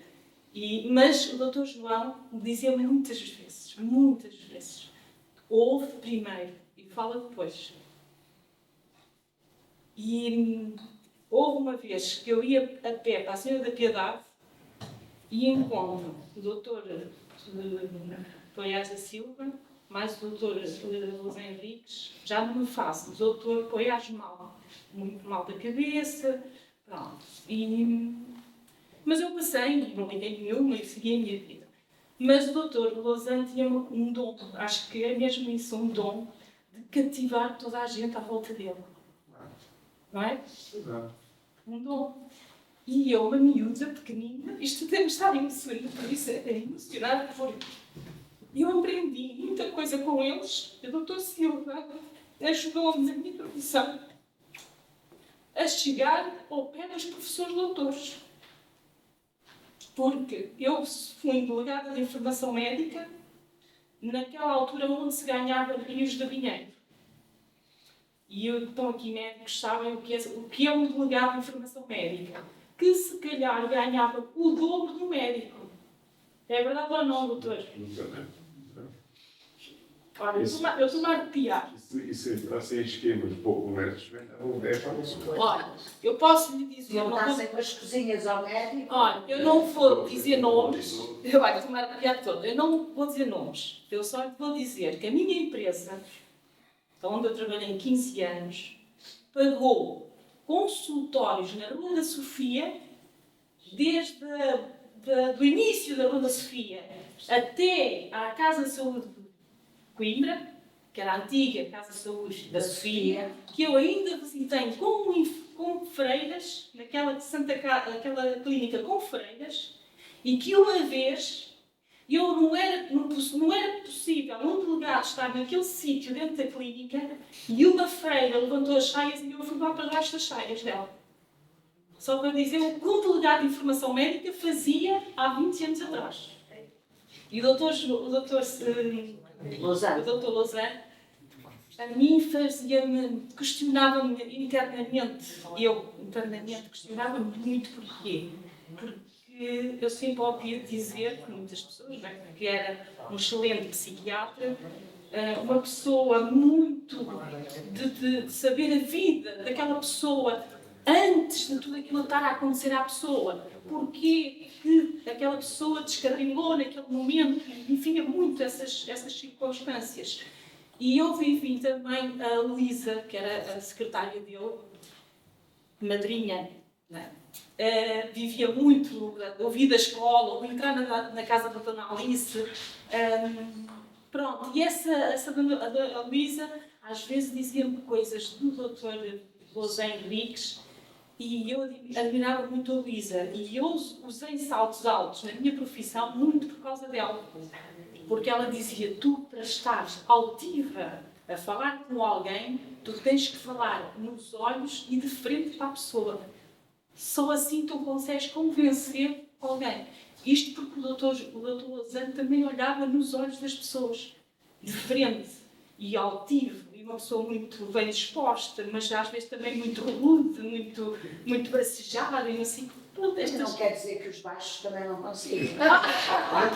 Boa, é verdade. Não é Luísa. É verdade, mas isto para dizer que realmente o meu pai viveu muitos anos da vida do Dr. Lausanne, a professora Palmira organizava também muitos eventos para o Dr. Lausanne e lá ia aos meus pais tocar até de manhã, que muitas vezes chegava de manhã a casa, mudavam de roupa, iam para os campos trabalhar. E era a concertina genuína, porque eu uma vez, num simples café, tomar um café, tive ali uma aula das características das concertinas e quem eram os tocadores genuínos da Lausanne, que eu nem conhecia, quer dizer, conhecia o Dias, já conheço há muitos anos, mas era o Manuel Sebra.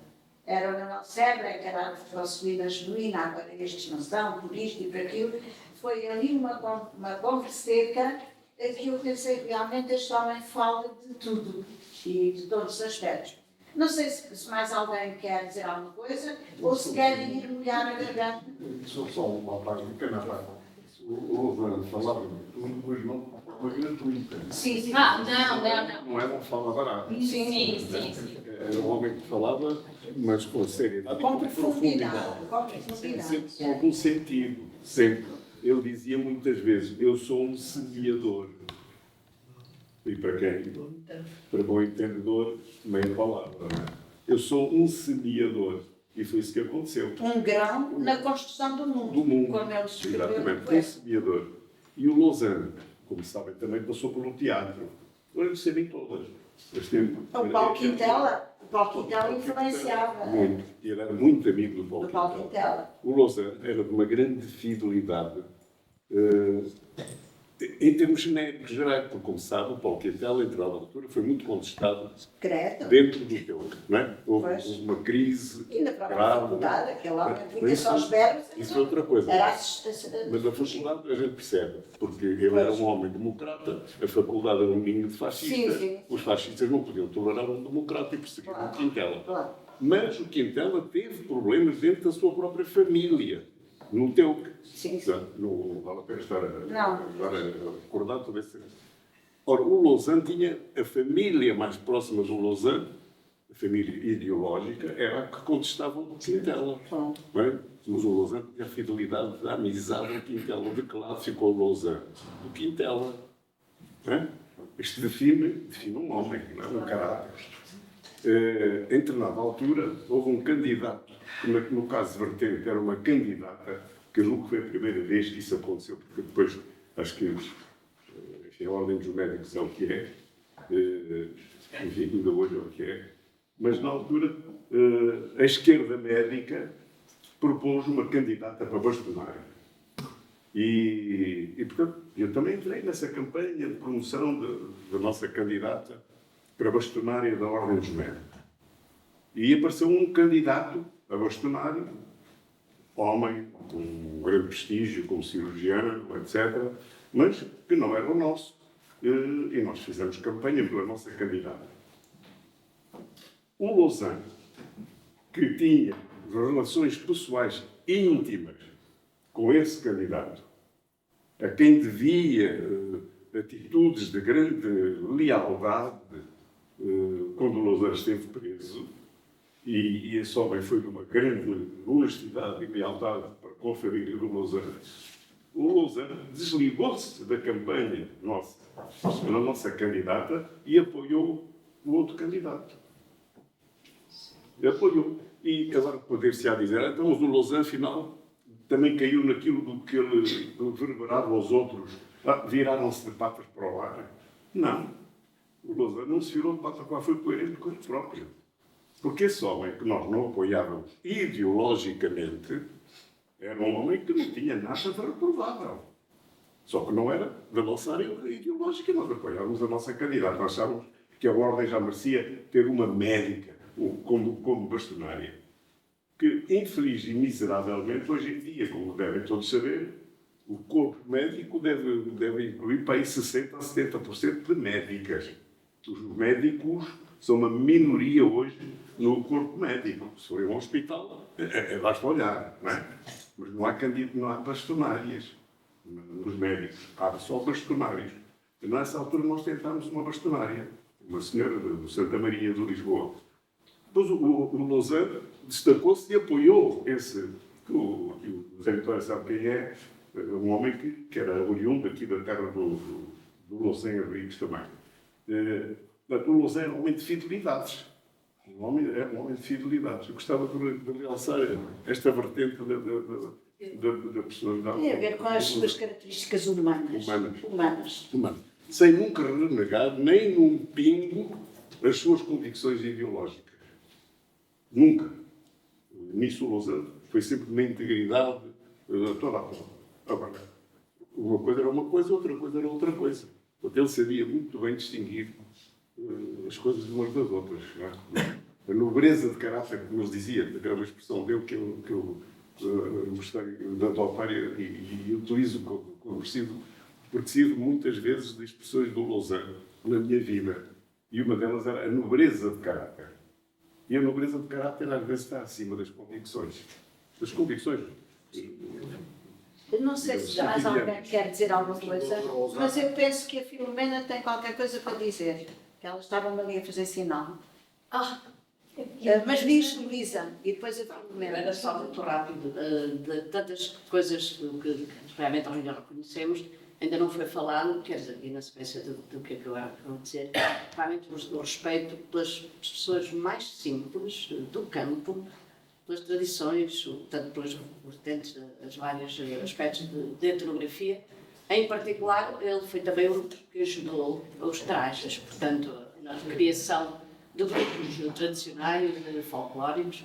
E lembro-me de episódios como do género. Por exemplo, os grupos aqui do Lausanne diziam que as saias das senhoras que eram bonitas e arrendadas e que deviam ver-se debaixo das saias. E ele dizia que não. Porque no campo, quando andavam com os trajes, era a pedir casamento. Ele contava-nos histórias absolutamente incríveis. Portanto, estou-me a referir ao grupo de dança da Escola Secundária da Lausanne, também está aqui a Sãozinha, e que ele ajudou imenso. Portanto, conversava isso com a minha tia Mirita, já aqui referido pela professora Palmira, que é a Mirita Salles, que acho que a maior parte conhece, que imensas vezes em nossa Teve uma casa... importância muito grande todos na criação deste museu, a tua tia Palmira. Além do Lagar Mirita Salles, deste museu, das tardes e noites e serões em nossa casa, em casa de Mirita, em particular naquela cozinha do forno, que todos conheciam, era tipo Renadas, era naquele forno caçoilas, conversas imensas. Há bocadinho, quando falou o Sr. Gador naquelas coleções todas incríveis, eu lembrei-me da casa, na casa dele em Coimbra. Aquela cava era incrível, eu passava lá a ter... Parecia aquelas imagens dos acumuladores americanos. Incrível, mas ele explicava-nos tudo. Eu adorava lá ir, o mesmo no Candal, quando eu, por exemplo, com a minha tigrita lá ao Candal, uma coleção de livros. Era um poço sem fundo de conhecimentos, de dignidade, de ensinamento, tudo. Absolutamente incrível. Tenho recordações incríveis. Mais uma vez, aquela pergunta que me fez há bocado. O que é que teria motivado o Lausanne para ter esta fome de saber, esta fome de cultura? E começou tão cedo, porque no tempo da República, no tempo do Palácio, como diz aqui o nosso amigo Zé Vitória, de facto lia-se muito pouco. A maior parte dos estudantes daquela geração era vinho, eram umas noitadas, era uma boémia, a maior parte era assim. Não quer dizer que não houvesse também muito boa gente que se interessasse pela vida cultural e que até tivesse iniciado já nessa altura, e o Lausanne também é daí que me lembro dele, uma geração que já desafiou o regime nessa altura, em 62, com a crise académica de 62, que é a grande crise académica em Portugal, é a de 62. Onde saiu muito mais tarde e noutro contexto muito mais favorável e em condições completamente diferentes. E a grande repressão foi sobre os estudantes de 62. A maior parte daqueles que foram varridos das universidades, houve uma proporção maior dos 62 do que 69. E houve muito mais boa gente que ganhou as eleições, como o advogado Escandal, mas o Carlos Escandal. Sim, o Carlos Escandal, nessa altura, mas o que foi presidente da associação, que foi presidente. O Lopes de Almeida não tomou posse da direção, foi imediatamente mobilizado para a guerra para a África. Logo. E o seguinte, o suplente que avançou foi mobilizado a seguir também. E o terceiro fugiu para a Suíça. E depois o nosso amigo, o marido da Ascensão, o David Rebelo, foi 2 anos expulso de todas as universidades portuguesas. O Suma Viela, a mesma coisa. Foram dezenas de tipos expulsos das universidades. Havia gente já politizada e o Mário Pádua, estamos a esquecer de uma figura parecida com o Lausanne, mas enfim, diferente, apesar de tudo, mas parecida e influenciada pelo Lausanne, o Mário Pádua. Mas aquela pergunta que eu acho muito pertinente, mas porquê que este homem é assim? Vindo de uma aldeia lá do meio da serra. Se calhar a fome do conhecimento De onde é que vem essa fome? Quando ele, o único licenciado daquela aldeia, a mãe era analfabeta, a avó era analfabeta, o pai, como ele diz nessa entrevista, o pai sabia umas letras gordas. As professoras primárias daquele tempo tinham muita importância. De onde é que vem? É intrínseco àquela figura, é intrínseco àquele homem. Porque se ele fosse filho de um professor universitário, como é tradicional na nossa academia portuguesa, filho de professores, e das dinastias e dos cromossomas, etc. Eu admirava muito que o Eduardo Prado Coelho era filho do não sei quantos Prado Coelho, que era avô do não sei quantos Coelho, e as dinastias vêm por aí. E agora estão a reproduzir, se nós estivermos atentos às nossas televisões, nós começamos novamente a ver os velhos apelidos que já conhecemos há 3 ou 4 gerações a reaparecerem. Não é só Rebelos de Sousa, são mais Rebelos de Sousa que vão reaparecendo e vêm muito de trás. Portanto, essa gente não tem grande mérito, não alguns, não é tanto. O Lousano não tem. O Lousano não tem nada, a não ser a fome dele de saber. A fome dele de saber. E isto, do meu ponto de vista, porque eu tenho uma origem social muito semelhante à dele, é isto que me enaltece mais ainda a figura do Lousano, que eu não conheço paralelo. Não conheço paralelo. Conheço muita gente por aí, não conheço paralelo no percurso como o do Lousano. Mas a Henriqueta também queria dizer alguma coisa. Não ia dizer isso, mas depois da pergunta que se fez, eu sou uma defensora da escola e acho que uma coisa é certa, ele pôde estudar quantos Lousanos se perderam no caminho. Exatamente. Porque não puderam. Exatamente. E é por isso que quando se diz esta coisa de desconstruir, que eram todos, que agora que eram todos melhores, havia muito menos a ler. Graças a Deus que agora há mais a ler e ontem tivemos esse testemunho na abertura do ano letivo. Tivemos uma convidada que nos veio dizer isso. Não, essa conversa tem que se construir, porque agora há muitos mais a ler. Tivemos a ler enorme, mas havia muito menos pessoas a ler. E esse foi um grande trabalho da escola. E referir isto também, que apesar de todo o trabalho que se fazia na escola básica, do primeiro ciclo, e com o padre, eu conheço a minha família, uma parte da minha família é de Manhoce, e houve a parte que estudou e a parte que não estudou, porque estavam lá. E na aldeia, quando eu fui visitar mais tarde, também diziam os riquinhos já tinham conseguido estudar, mas os conseguiram estudar. Foi apenas porque o padre da aldeia filtrou ali e disse: é uma pena estes não saírem daqui. É uma pena. E alguém fez a conta para eles irem. Agora, de facto, teve oportunidade. E nós agora, ainda bem que temos uma escola que chega a todos. Portanto, isso eu queria só deixar essa nota, porque acho que muitos lousanos terão ficado internados, não tiveram esta hipótese de eclodir. E, portanto, o mundo perdeu com isso, certamente. Depois era só voltar a reforçar e dizer, sim, eu também sei depois que há as teorias da escola que formata, que molda, mas eu prefiro, apesar de tudo que isso aconteça, do que não haver hipótese de podermos eclodir.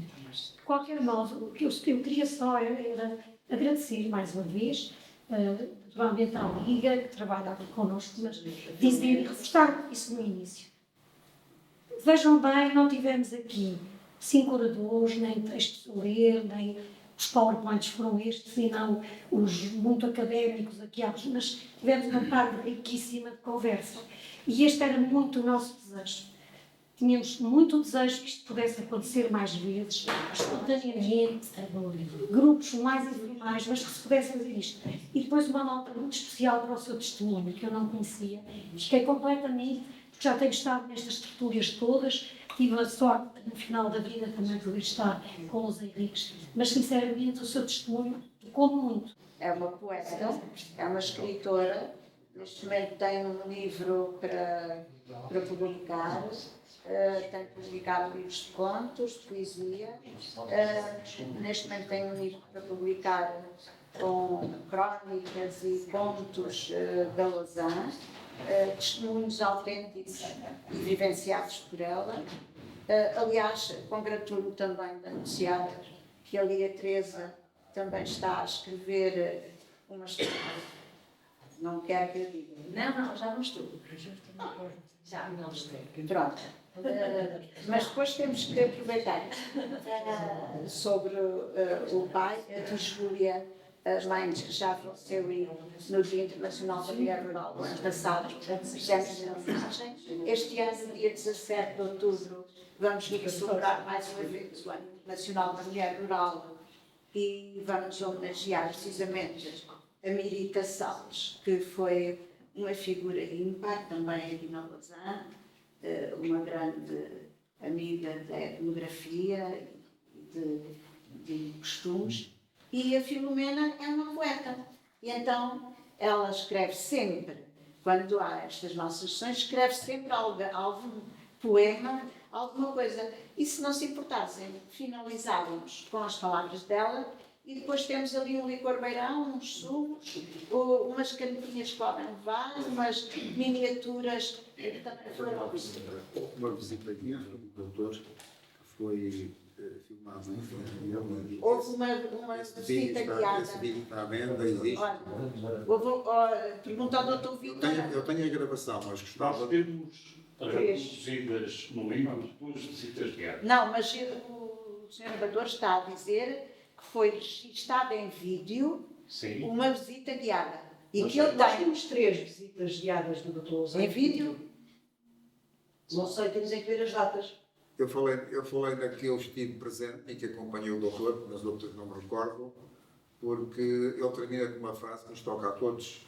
Ele termina dizendo que, para os amigos, portanto, termina a frase dizendo assim: e agora vamos almoçar. Não, eu gosto mais de vocês que vocês julgam, e agora vamos almoçar. Para os amigos todos, eu gosto mais de vocês. É uma visita que é feita aqui no museu antes da inauguração. Aos 25 anos médicos, médicos, 25 anos. Da pré-inauguração, exatamente. É uma das que foi transcrita. Mas também está transcrita no livro. Mais uma agenda. Mais alguma coisa? Então, Filomena, tens a palavra. Eu agradeço muito, agradeço também as palavras da nossa querida Celeste. E eu, se calhar, se me permitir, levanto-me, porque assim vejo. Não, é isto. Estou aqui. Eu tenho que dizer que, de facto, cada vez que se fala de Lousã Henriques, é um fascínio maior e maior e maior. E aprende-se muito mais. Aprende-se muito mais porque é um homem, de facto, como foi dito. Agradeço vivamente também os muitos testemunhos. É um homem riquíssimo de saberes, de valores. Alguém disse de Lousã, usando uma metáfora extraordinariamente sugestiva, que Lousã é um homem biblioteca. É realmente. Eu atrever-me a ir um pouco mais, a dizer algo semelhante. Lousã é um homem enciclopédia. Um saber enciclopédico, sabe de tudo. Temos aqui presente o nosso repórter da história local, o digníssimo repórter local, José Ricardo Almeida, que há pouco tempo referiu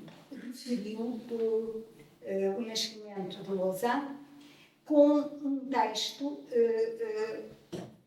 numa síntese maravilhosa, que nos mostra a riqueza de Lousã, multifacetadíssimo, e que era tudo isso que os humanistas do Renascimento defendiam. Defendiam um homem que fosse multifacetado. que fosse tudo. O Lausanne era um homem de ciência, era um homem de antropologia, etnografia, sociologia, música, alegria, família, valores. Sobretudo, valores. Valores. E os valores são eternos e infinitos, como Lausanne. Para mim, Lausanne, que é algo de extraordinariamente exemplar, Lausanne é, sobretudo, um valor, liberdade. Liberdade e esse amor, essa nobreza de alma, de caráter que ele praticou toda a sua vida. E por isso deixo aqui as minhas palavras de homenagem muito sentida a esse extraordinário humanista e homem enciclopédico, esse lausanense que é exemplar e que merece que todos nós aprendamos com o seu exemplo para, de alguma forma, o seguirmos também nessa nobreza de caráter. Lausanne Henriques, homem de biblioteca. Tantas leituras na mesma capa. Inesgotável hino de páginas éticas. Textos de força e exemplo. Dispares, múltiplas vivências épicas. Respeito pelo povo trabalhador. Justiça como igualitário valor. Dignidade em toda a atitude. Verdade, um Deus de qualquer tempo. Resiliência alavancando a luta. Igualdade como essência absoluta. Liberdade como sol e luz e vida. Liberdade, sutil perfume como meta. Liberdade, coluna vertebral deste homem de biblioteca. Sejamos todos dignos leitores desta obra de insigne cidadania. Sigamos as suas lições de coragem luminosa contra qualquer torpe vilania. Honremos o seu legado exemplar, fazendo da liberdade a epopeia do ser e do estar. Bem-haja, Lausanne Henriques.